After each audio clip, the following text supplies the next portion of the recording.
This is Brian Norman singing, checking out the Doghouse. Roof. I'm here with Drunk Sports, your boy Kid Chocolate, getting here and spreading love and knowledge, man, and making awareness for everything that we're doing right here with Drunk Sports. God bless y'all. God bless.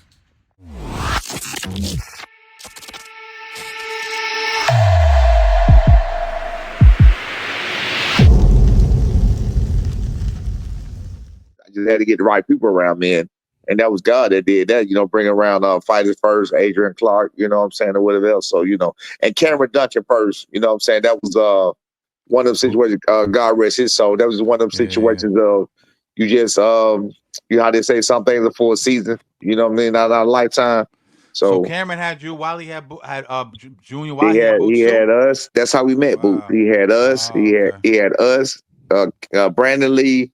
He had a lot of fighters at the time, but we was his three main ones. We were the three ones he was pushing. Oh, Boots Ennis first, Brandon Lee second. This was the order of priority, and we understood that. Boots Ennis was first, Brandon Lee was second, and Brian Norman was second or third. And the ages was in that order too. The ages was in that order. Boots the oldest, Brandon second, and then B Norman was third.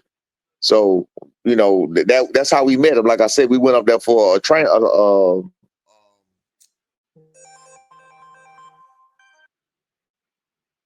His fights, and that's how we met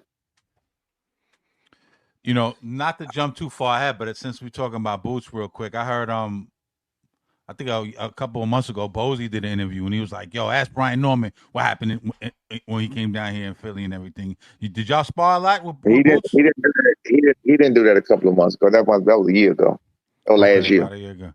Yeah, he did that. Was y'all getting a lot of work in though? Man, listen to me. That was the whole thing, and that's why I just told you about me. I'm gonna pay homage. I'm gonna give you credit what credit is due. I do all that. Again, you ain't got to remember a lie.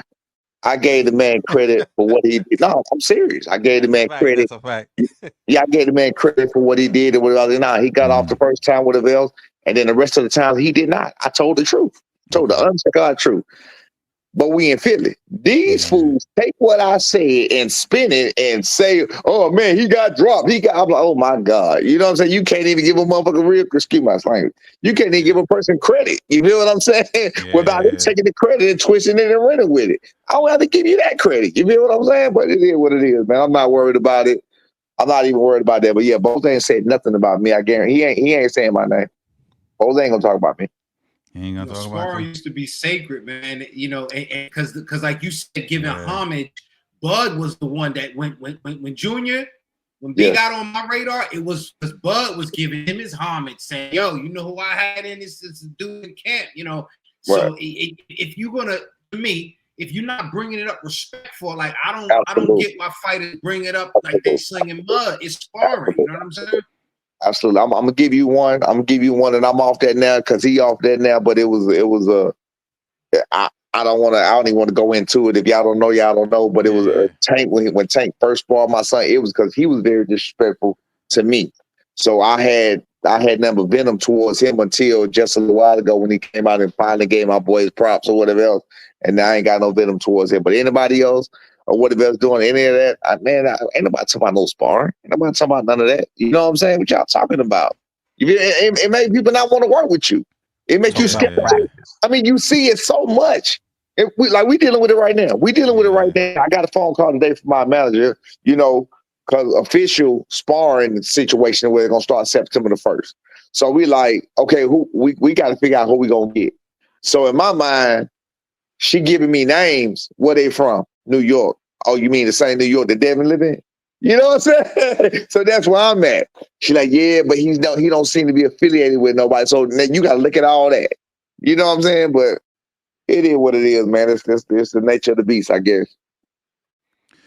I think the doghouse is kind of what started that type of bravado. Not this doghouse, Floyd shit. Yeah. See, and I mentioned that, pun intended, right? Because the doghouse is where all of a sudden sparring meant something, and unless it was like the Rolly versus Ryan fight, the same things happen. But sparring is different than fighting for real in most cases. So I don't know why they try to blow that out of proportion with you being a father trainer, and you see how they talk, you know, you got the